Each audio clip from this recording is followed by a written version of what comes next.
नमस्कार मित्रांनो प्रधानमंत्री पीक विमा योजनेचा तुम्ही अर्ज भरलेला आहे आणि याचं नुकसानही पाऊस जास्त पडले असल्यामुळे नुकसान झालेलं आहे। जर ज्या शेतकऱ्यांचं नुकसान झालेलं आहे अशा शेतकऱ्यांनी हे तुम्ही तुमच्या शेतामध्ये जाऊन तुम्ही क्लेम केलेला असेल, हा क्लेम जर केला असेल तर तुम्हाला यासाठी पूर्वसूचना तुम्हाला जिल्हाध्यक्ष कृषी अधिकारी धाराशिव येथून तुम्हाला एक आवाहन करण्यात येत आहे शेतकऱ्यांना।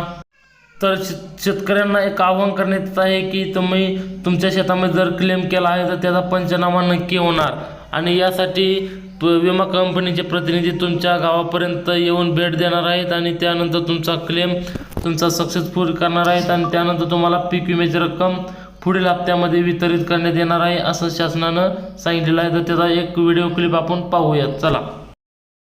धाराशिव जिल्ह्यामध्ये सध्या मोठ्या प्रमाणामध्ये पाऊस सुरू आहे।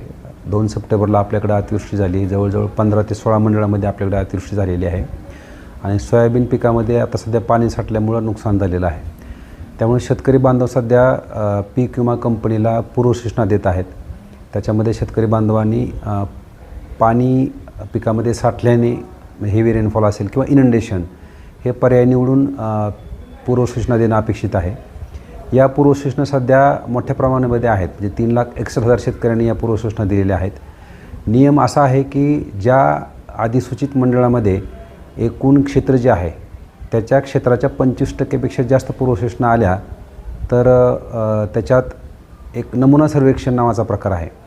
जर हे पूर्वसूचना 25%च्या आत असतील तर प्रत्येक शेतकऱ्याचा पंचनामा होईल।